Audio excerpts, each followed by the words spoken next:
Alikho elishona lingenazo izalo yamkela ke nazi ezihamba phambili namuhla. Kuvalwe esabokufika eMtubatuba. Indumalo kubhuntsha ezomphakathi ngekagesi, kanti umhlaziyi uthiyele MK lisazozinza.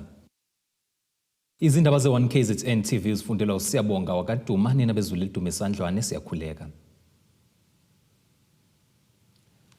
Kuvalwe esinye sezitolo zabokufika esedolobheni uMtubatuba ngenxa yokungayilandela imithetho yokuqashwa kwabasebenzi, ukuholela abasebenzi imali engaphansi kwalevumelekile, ukungabi nazo izimvume, kanti ke kuvele nokuthi abanikazi bavele banecala lesenkantolo lokuqasha abantu bokufika abangenazo izimvume.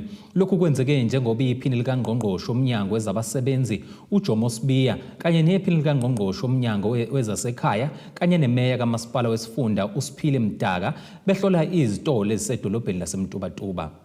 Kuphoqeke ukuthi ke sivale thaqa isitolo sabokufika iJay-Z esisedolobheni uMtubatuba kulandela ukuthi ke kutholakala ukuthi kuningi okungahambisani nemithetho yakuleli abakwenzayo. Umnyango wezabasebenzi, umnyango wezasekhaya, abahloli bezempilo, amaphoyisa SAPS, uMasipala uMkhanyakude bebephume kumkhankaso ongena izitolo bebheke ukuthi konke okungahambisani nomthetho wakuleli kuhlanganisa amaholo abasebenzi, inhlanzeko, izimvume zokuhweba kanye ke namaphepha akhombayo ukuthi ke bakuleli ngokusemthethweni yini. Uthola ukuthi unabantu bokufika abanesitolo la abaqashe izingane ezino 18 years okungawona ke ukuphula umthetho ngoba sezino 18, kodwa zonke lezi zingane uma uzibheka uma sikhuluma nazo sithola ukuthi zihola imali encane engaphansi kwemali esiyibekile njengezwe esiyibiza nge-minimum wage. Zonke sithola ukuthi futhi zonke aziwathola ama-payslip, zonke zihola ucash, aziholi kuma bank, okuyinto leyo ongeke ukwazi ukuyilandela, kodwa okukhulu kunakho konke azikhokhelwa nanemali le esiyibiza nge-UIF abantu abazi ukuthi ublue card. Sase sithola ukuthi ngoba olunye uhlelo esidila nalo eceleni uhlelo esilibiza ngo-OHS Occupational Health and Safety, la ebesibheka khona lo mthetho uyalandelwana obheka zonke izinto ezisuke zikhona kuleyo ndawo esuke sikhona kuyona. Sathola ukuthi ugesi wabo awuxhunyiwe ngendlela, abanaso nesitifiketi lesesibiza nge-COC esikagesi, indawo zokuya zangasese. Kulomkhankaso ke umnyango wezasekhaya ubuyingxenyeke ukubheka ukuthi ke amaphepha akuba kuleli akhona yini, labo ke bebengenawo babeke sebevalelwa. Lesi sitolo ke kuvela ukuthi sivele sibhekene necala lokuqasha abanye bokufika kuleli nabo ke abangekho emthethweni. Kusingeke seyitolo nje sifike kuzona namuhla sificela abanye abangenawo amaphepha aqondile, sibe sesenza njalo ke sabathatha sabafaka ngaphakathi njengoba umthetho uthi asenze njalo. Kukhona ke futhi abanye abaqashe abantu abasuka ngaphandle kulesi sitolo nje nesiqeda ukuvalwa lana ngenxa yemigomo yakwa-Labor. O-inspector bethu bebekade bekhona lapha ngeviki elidlula, ama-immigration officer afica ukuthi nabe beqashe abantu baseMalawi ngokungekho emthethweni, babathatha labo bantu labo baseMalawi sakwazi ukuthi nabo sibafake ngaphakathi bazolandela imigudu yakhona, naye futhi umqashi wakhona senza njalo. So sibonga kakhulu ukuthi lo msebenzi uma sishaya ikhwelo njengomkhanyakude kakhulukazi sikhuluma nohulumeni omkhulu oholwa uMongameli uRamaphosa uphendule ngokusheshsha siwenze lo msebenzi ngendlela efanele namhlanje ngoba into esiyenza kakhulu ukuvikela abantu bakithi. Kuzokhumbuleka ukuthi ke kusanda kumenyezelwa ukuthi ke zonke izitolo zibhalise zibe semthethweni.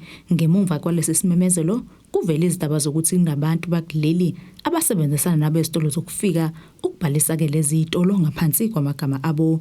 Unzuza usigxeke kakhulu ke lezi zenzo, kanti ke uthe bazosebenzisana nengalo yomthetho ukubopha ke bonke abenza kanjalo.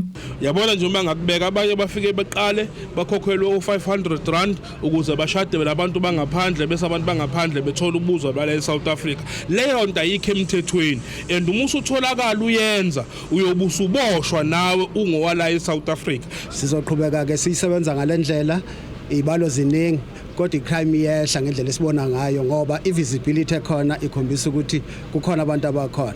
Even no minister uqobo lwabo size sasho sathi simultiply i-workforce ngabo njengamanje ngoba uma beqhamuka nabo alikho icala abaliyekayo. Lezi izindaba ze1KZN TV nginguSamkeliswe Nqulunga ngisemtubatuba. Azwakalise ukudumala amalungu omphakathi aphume ngobuningi ukuyothamela uhlelo lokulalelwa kwezimvo zomphakathi ngodaba lokukhushulwa kwamanani kagesi kuleli ngenxa yobuncane bendawo ebihlelwe ukusingatha lolu hlelo eThekwini KwaZulu-Natal. Bekhuluma neziko lezindaba bathi ke kube yisho ukuthi bagcine bengakwazanga ukudlulisa izikhalo zabo kwabaka Eskom kanye noNESA. Ukugcwala ngokweqile kwamalungu omphakathi kuphoqe ukuba kuhlehliselwe usuku olungakaziwa ukulalela kwezimvo zomphakathi ngodaba lwesicelo senkampani yakwa-Eskom sokunyusa amanani kagesi obekubanjelwe eThekwini namuhla. Amalungu omphakathi abe magange ukuzwakalisa izikhalo zawo aveze ukudumala njengoba ke egcine engakwazanga. Sokhulumela kakhulu thina esithola impesheni ukuthi njengoba sithola impesheni fanele senze njani. Ingane zethu ayisebenzi, akekho umuntu ovukayo, sithatha le mali yempesheni sikwazi ukukhokhela lobo gesi, sikwazi ukondla endlini, bathi thina senze njani. Asizizwa kahle ngesimo sokuthi phela besilindele ukuthi sithola impendulo kubona ngokuyikhulumela ngesimo sokuthi begcwele kakhulu asikwazanga ukuthi sikwazi ukukhuluma. Yama ngiphathekile kahle endlela ekwenzeke ngayo la ukuthi asikwazanga ukuthi kukhulunywe ngenxa yokuthi besibaningi indawo ibincane. Nanokuthi njengoba bekufuna ukukhuphula indaba kagesi bethu izintandane eziningi ezikhona eindaweni zethu kunezingane eziphethe imizi engasebenzi le ngane izokhokhela ngani ugesi nabantu abahola impesheni abahlala ngabodwana bazokwenza kanjani imisebenzi ayikho izingane zethu ayisebenzi sizokwenza njani akukho abakushilo esikuzwile kahle ngoba besachaza ukuthi sokhuluma ngani nani nase kusuka umsindo ukuthi kunabantu abangaphandle kunabantu abangaphakathi sibaningi kakhulu kanti indlu incane. Ukushintsha kwendawo obekuzosingathwa kulezi gcawu ngomzuzu ogcina kuholele ekutheni ke egcine itholakala ihluleke ukumumatha umphakathi obuphume ngobuningi ukuzoba ingxenye yalolu hlelo iningi lasala ngaphandle nokuqubule umsindo. Izinyana kanye namaqembu ezepolitiki bathi ke ngeke bavume ukuxhashazwa kwabantu ngalendlela. Uma ungabuka nje even ama-agreements thina ke njengeNUMSA sijwayele sinegotiate abasebenzi amahola angcono amahola abasebenzi asenyuka ngo-5-6%. Akuselula ukuthi unegotiate noma uxoxisana nabaqashi uthole isivumelwano esizonyuka senyusa amaholo mhlambe ngenani elingaphezulu elingadlula ku7%. Sekujwayele ukuthi kube ngaphansi kwalokho. Kodwa ke konke lokho kudalwa ingcindezi isimo somnotho esibhekene naso njengamanje. Thina ke sabasebenzi siyabona ukuthi le ndlela okunyuswa ngawo lama tariff ngendlela ekuhlongozwa ngayo izoba nomthelo ongemuhle ngoba izolidela ekuthenini ukuthi imboni eziningi zingabakhuphulele abasebenzi imali, imboni eziningi zizosebenzisa abasebenzi ama short time. La KwaZulu-Natal la makusekhona iDA akuyona indawo le yokuzothika ibhokisi ukuthi ufikile mawuzela njengoba sisibanikeze nje u200,000 noma signatures omphakathi besisho khona ukuthi sixhumana nomphakathi daily uqinisekisa ukuthi lento eshow Eskom asihambisani nawo benoNESA. AbeNESRA kanye no-Eskom baqhuba lezi gcawu ezifundazweni ezahlukene njengoba ke namuhla bekuzoba ngokwesine isibanjwa. U-Eskom uhlongoza ke ukuba ikhushulwe ngo-39% intengo kagesi kanti oweNESRA uthi ke bazophinde bazisingathe lezi gcawu. Umphakathi ukhala ngokuthi abasenamali abaphangeli ngeke bakwazi ukubhadala umbane nokuthi le increase efunwa yokukhuphula ixabiso lekagesi ngeke bakwazi ukufinyelela kuyo. Sizawubona ke ukuthi sizawuzenza nini ke leyo ndibano, but as of today it has been suspended and also tomorrow we will not proceed. Asiqhubeki ngomhlangano namhlanje nakusasa siqhubeki ngomhlangano sizawuqhubeka ke ngosuku esizawuthi sinazise singumphakathi ukuthi sizawuqhubeka nini na. Endabeni ze-1 KZN TV kube kuntombi khona Mvubu ngeseThekwini. Umhlaziyi wezepolitiki uDokotela uZakhele Shamase uthi ukubungaza unyaka weqembu leMK Party lokho kukhombisa ngokusobala ukuthi lizozinza njengoba abanye bebethi kuzoba umlilo wamaphepha. Ekhuluma nethimba lezindaba uShamase uphinde waveza ukuthi leli qembu kubonakala lizokwenza kahle kakhulu okhethweni lohulumeni basekhaya ngonyaka ka2026. Iqembu lezepolitiki MK Party nokuyiqembu eliphikisayo ngokusemthethweni esifundazweni KwaZulu-Natal kanti leli qembu belingenele ukhetho kokuqala kukhetho lukazwelonke ngenyanga kaNhlaba kulonyaka nalapho leli qembu likwazile ukuhamba phambili esifundazweni KwaZulu-Natal njengoba likwazile ukuthola 45%.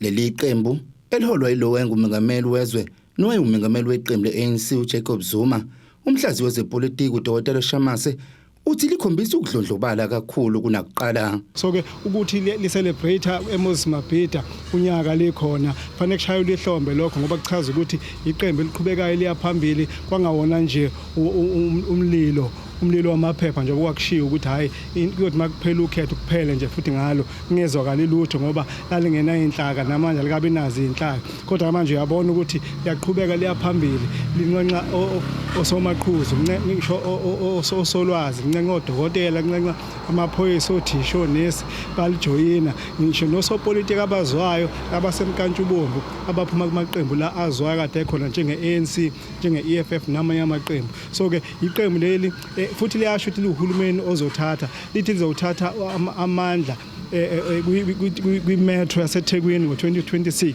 kufanele basho njalo ngoba lathola amavoti angaphezulu ka-600,000 KwaZulu-Natal kakhulukazi nje eThekwini kakhulukazi nje. UDkt Shamase uthi liqembu likhombisa ngokusobala ukuthi akulona lohlanga njengoba bebaningi abantu bezinhlanga ezahlukene abalokhu beqhubekile nokujoyina nsuku zonke. Kuyacaca futhi ukuthi akulona iqembu lamaZulu noma la tribes on tribalism njengoba kwakushiwo iqembu eliphethe wonke umuntu khona wena Xhosa kukhona wena Msuthu kukhona wena Ndebele khona wena Shangane kukhona wena Mzukho zonke namavenda akhona njengoba sazi ukuthi babushe bambu event siyabazi abaningi futhi abakhona abangasiwona amaZulu abalijoyinile leli qembu khona nabantu amaskulu abangasazi ngisho ukusazi isiZulu abahamba phambili abakulo leli qembu kubheka ukuthi lenze kahle kakhulu okhethweni lohulumeni basekhaya ngonyaka ka-2026. Leli qembu lisanda kumemezela ukuthi lizoba nombungazo wokuhlanganisa unyaka njengoba lizohlanganela eThekwini eMoses Mabhida mhla ziyi-15 kuZibandlela. Kuzokhumuleka leli qembu ukuthi eThekwini yilapho lihambe khona kakhulu ngamavoti njengoba likwazile ukuthola amavoti angaphezulu kwesigamu semiliyoni. Ezindabeni ze-1 KZN TV kubika uThabani Maphumulo eRichards Bay. Siseziningi izakhamuzi ezingakasizakali kwa-Eskom ekuguqukeleni ohlelweni olusha lwezigubhu zikagesi oholela ekutheni kugcwale ngokweqile amalungu omphakathi emahhovisi kwa-Eskom eMpangeni enyakathweni likaMthaniya njengoba ezofuna usizo lokuvuselela ngaphansi kwalolu hlelo.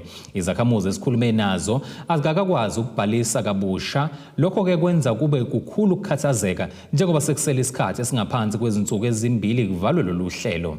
Ngokwesimemezeleke sakhishwa kwe-Eskom izakhamuzi ezizobe zingavuselele izinombolo zezigubhu zikagesi uma ke sekudlulwe kusuku lomnqamulajuqu zizogcinyelwa kugesi bese ke kuvalwa kwesigubhu zikagesi esikhona kanti kuyophoqeleka ukuthi ke sikhokhe imali elinganiselwa kwizinkulungwane eziyishumi-12. Izakhamuzi ezingamakhasimende wa-Eskom eMpangeni zimi kolayini abade zithi ke aziculusekile ngokushaya ngonyaka lonwabo kwalolu hlelo. Indlela okugcwele ngayo la lokho ngifike ngo-4:30 namanje angilithola usizo, so angazi noma ngigcina ngilitholile yini. Fika lapha ngifica olayini abade kungiphathe kabi ngoba manje ngifice nogogo behleli phansi nelanga liyashisa akekho nakile awungconto la kwa-Eskom sinakiwe sinakela ukuthi ngoba sila kolayini nje kunakela abantu abadala kodwa besifisa ukuthi u-Eskom lento akayenzayo kuba usi-addressile kuqala sazi ukuthi kwenzakalani esitshela ukuthi ikuphi efanele sikuphathe ikuphi efanele singakuphathi.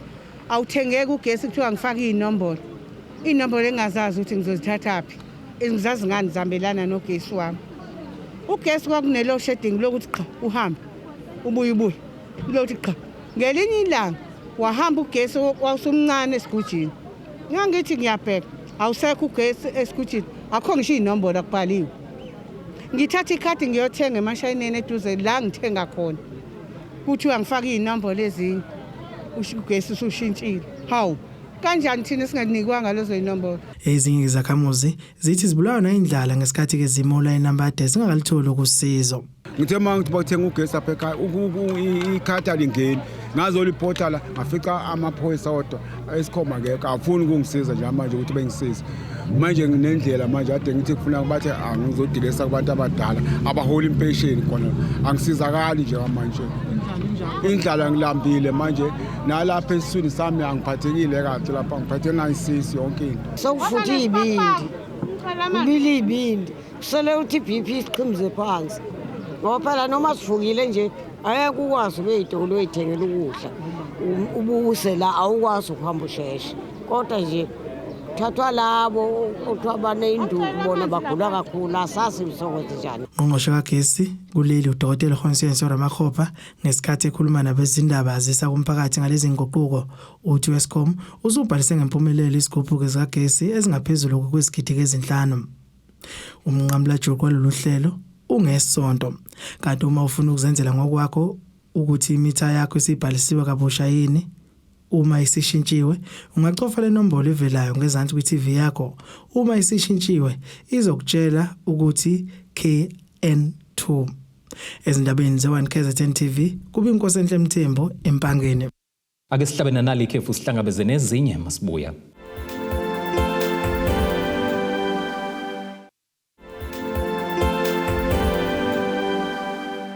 Asibingelele siphinde sikwamukele ukuthi ke usanda kubukela izindaba zethu nazi ihloko ezihamba phambili namhlanje. Kuvalwe esabokufika eMtubatuba. Indumalo kubhuntsha ezomphakathi ngekagesi kanti umhlaziyi uthiyele MK lisazozinza. Umeya omusha kamasipala indumeni eDandi uMcebo Mkhize usenxuse amakhansela lomkhandlu ngokuthi besebenzisane bebeke eceleni ipolitiki kodwa begxile ekusebenzeleni umphakathi. Usho lokhu kwingxoxo ekhethekile neziko lezindaba njengoba nezinsuku ezimbili nje vo engenile ofisi. Lo mkhandlu ongomunye osematheni ngezinto ezingahambi kahle ngaphakathi okubona nokushoda kwemali kanye nozinzo kulandela nomdontsiswano okwabonakala phakathi kwalo iqembu le-IFP okuze kwaholela nasekutheni kusule obengumeya oqhamuka kulona iqembu le-IFP. Enkulumeni yami engiyethule ngolesibili emva kokuba nje sengigcotshiwe ngikuvezile ukuthi ngicela ukuba si-create solidarity emphakathini wakithi ne-social cohesion.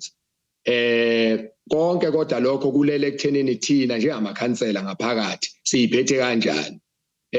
Singabheki ukuthi uqhamuka kuliphi iqembu ukhansela ubani. Fanele thina siqonde ukuthi njengoba sithunywe umphakathi izisebenzi zomphakathi sisebenza ukubambisana ukuze sifeze imandate esinikezwe umkhandlu nohulumeni. Ingqalasizinda yezemigwaqo nayo iseqhulwini ezinhlelweni zikasodolobha. Inkinga ebhekene nomphathi wasendumeni ukubalula ezimbalwa. Sinenkinga ethinta infrastructure. Izimo eyithinta ama street lights, izimo eyithinta imigwaqo. Masikhuluma ngemigwaqo ke sikhuluma ngama access roads okuwawethu thina njengomasipala. Kanti futhi nemigwaqo le ehlanganayo nama access roads ebizwa ngama provincial roads. Uthi njengoba engumeya osemncane ngekweminyaka umphakathi awulindele ushintsho. Kwi-statement besibhalwe iqembu lakho lesifakelwa bezindaba sibone kusivezela neminyaka ukuthi owa-1998 angikhumbula kahle indumeni ayiqala ukuba nomeya omncane kanjenganawo sike saba naye before uMbatha owayengaphansi kwe-youth brigade nawe uphuma kulona uphiko lwe-youth brigade. Kusho ukuthini kulokho kunina ezuphiko lwa-IFP lwabantu abasha nokuthi noma sekukudala indlela aphuma ngayo uMbatha ngey'nsolo ey'thize but ukucima leyanto engazi ukuthi mangabe umuntu omusha uma unikeza isikhundla mhlawumbe kugcina kungasenzeki kahle izinto uzokwenza njani ukugcina sona lesi sithunzi se-youth brigade nokuthi iqembu lenje linethembe nikwazi ukuthi ninikeze umkhandlu niveze nani ezabantu abasha ukuthi seningakwazi ukulinda.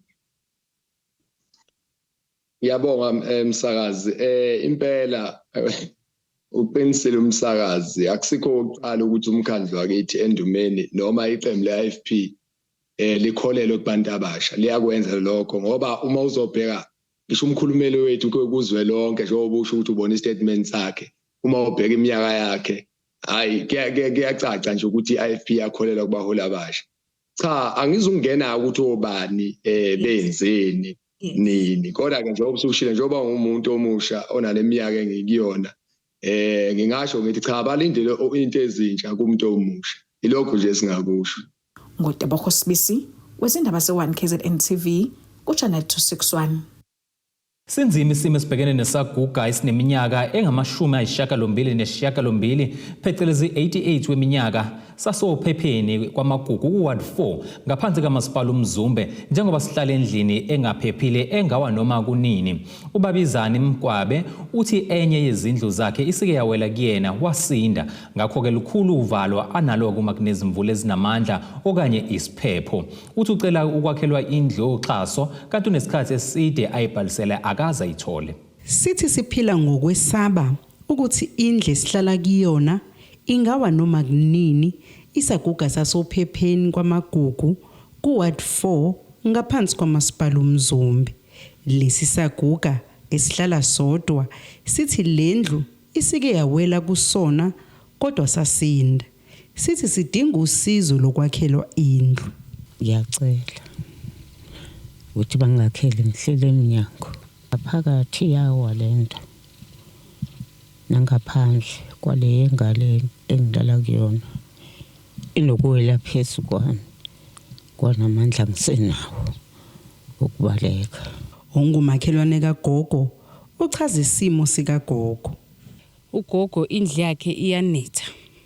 Malinetha uyabekela la ngathi noma kunomoya noma kunetha uyabekela cause yaseyake yawo sazama ukuyivusa nogogo akasakwazi maliduma ubeka abalekele kumina ngabothi ngoba umuntu omdala ngathi izulu maliduma ashibiliki ngoba sekwashibilika wawa ebalekela kumina. Ube esemcelela usizo. Yebo kade ayobhalisela ugogo umxhaso uloke ekhala ngaka ukuthi sengaze ngishone umxhaso ongakaze ngiwuthole. Esicela kamasipala bandla ukuthi sicela bangenelele la gogo bamsize ngoba umuntu osengasenamandla engenamandla impesheni ayiholayo uzisa kuyona kodokotela uziphilisa ngayo njengoba uhleli uyedwa akekho umunye umuntu. Khona manjalo kolunye udaba owesilisa oneminyaka engu-55 ubudala wakhona kuWard 4 eMzumbe uthi uhlalela uvalweni njengoba indlu ahlala kuyona ingaphephile naye ucela usizo.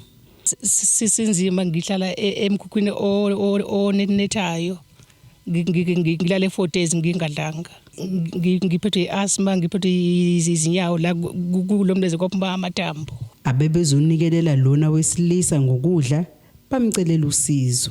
Indlu yamkhulu kahle kahle ifana nento engekho ubekile nje othayela bokuthi enekwazi ukuthi mhlawumbe umoya ungangeni ngalana ngala kodwa ngokwemvula iyanetha iyangena imvula phansi iphezulu kuyangena imvula inguba alala kuzona akana gesi mhlawumbe akwazi ukuthola indawo angafihla kuyona ikhanda engcono kunale unalesifo kuthiwa asthma indlela ahlala kuyona ayikho esimeni somuntu ukuthi angahlala umuntu.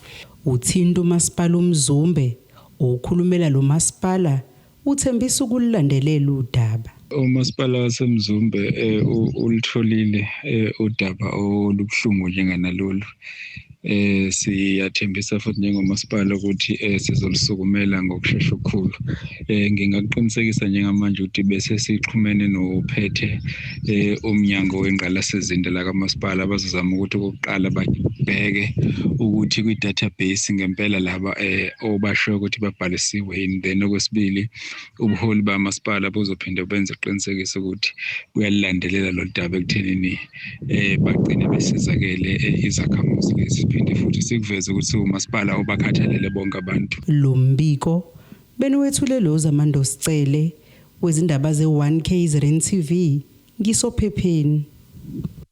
Inhlangano ebizwa ngezwi lamadoda Omsamo Foundation ikhuthaze ukuba amadoda engahlukumezi. Lokhu ikwenze ngokubungaza usuku lwamadoda emhlabeni nokuthi ihlanganise ndawonye amabhunga asakhulayo iwakhulise ngenhloso yokuba adodiswe ebe izakhamuzi eziqotho ezingahlukumeza besifazane kanye nezingane.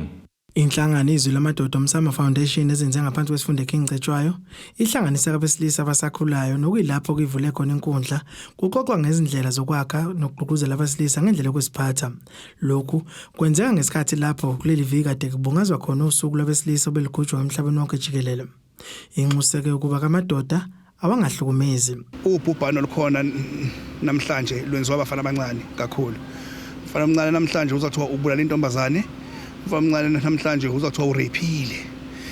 Namhlanje sigqugquzela ukuthi umuntu wesilisa noma ngathiwa ke eniyathandana awulali nomuntu ningavumelene. Lenhlangano ibiyenzekela umcimbi emahhovisi omsakazo womphakathi noScoast Radio asolwandle Richards Bay. Unxele unxusa amadoda ukuba akhulume ngokuhlukumazeka abhekene nabo engafeli ngaphakathi. Kunalenkolelo embi engihlale ngishumayela njalo ukuthi amadoda abakhali khayela ngaphakathi. Indoda uthola ukuthi senza isiphihli sengozi ngenxa yokuthi indoda kanjani ayikhali ikhalela ngophi ngaphakathi kanti endlini lapha iyahlupheka. Mhlawumbe lento nje ubona bengazwani iqalwe indoda ukuthi ihambe yayosebenza eGoli yangabuya yathi uma ingabuya thola intombi le emqashweni ehlezi khona yangabuya noma umama la ekhaya ememeza ukuthi baba sibani nakhe ingane zesikoleni ubaba akasenzi lutho. Unxele ushayeleke ikhwela lokuba ke kwesekwe izinhlangano ezimele amadoda ukuze kuliwe nesigameko ezimbi zokuhlukumeza ezenziwa ngabantu besilisa. Siyafisa futhi umsakazi ukuthi sengathi inhlaka vele ezifaneleyo nekahulumeni zingakushalazeli lokhu okuthiwa inhlangano yamadoda ngoba baphelile abantu. Futhi ngiyethemba uma ngase ifike ngisho kumhlonishwa ophethe isifundazwe lokho singakhola uyokwemukela kuthande ngoba ngikholwa ukuthi indoda ekhathalele umphakathi. Lenhlangano ngozibandlela izoba nenkonzo yaminyaka yonke kulokhu izobe imemeke nabesilisa ukuze ke behlonyiswe ke ngolwazi bekwazi ukubhekana ke nodlame lwasekhaya. Ezindabeni ze1KZN TV kubi inkosenhle Mthembu eRichards Bay. Ake siphinde futhi sihlabene nali ikhefu sihlangabeze nezinye masibuya.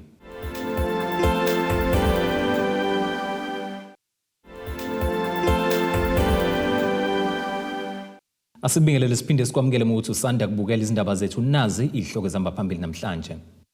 Kuvalwe esabokufika eMtubatuba. Indumalo kubhuntsha ezomphakathi ngekagesi kanti umhlaziyi uthiyele MK lisazozinza. Ake singene sijule engosini yezomnotho.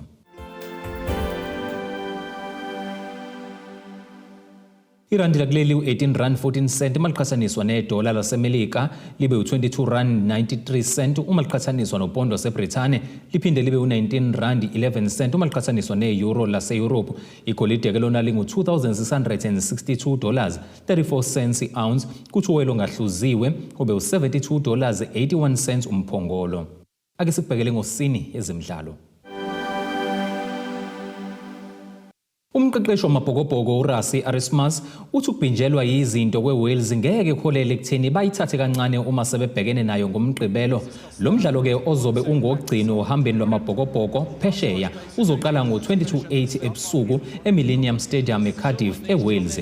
Iqembu lakuleli lizobe lihlose ukusonga lolu uhambo ngenothi elihle kwaziseke selinqobe yombili elidlale neScotland kanjalo neEngland. iWales yona ke izongena imabokoboko kulomdlalo kwazise inqotshwe imidlalo engu11 ilandelana sukela yakhishwa iArgentina kuma quarter final endebe yomhlaba nyakenye. Asike sibhekele isimo sezulu esingalindeleka.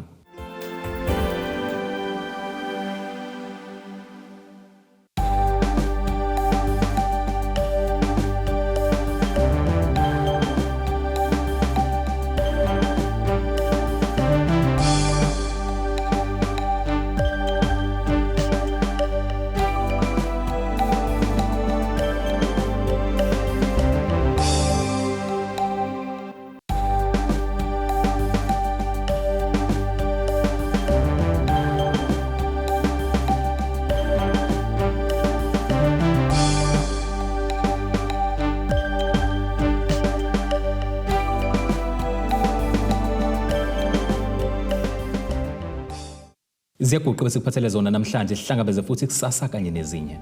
Abethuli bethu bezindaba baxhaswe iTulis Bayview Bridal. Ungabashayela kulezi zinombolo ezivelile.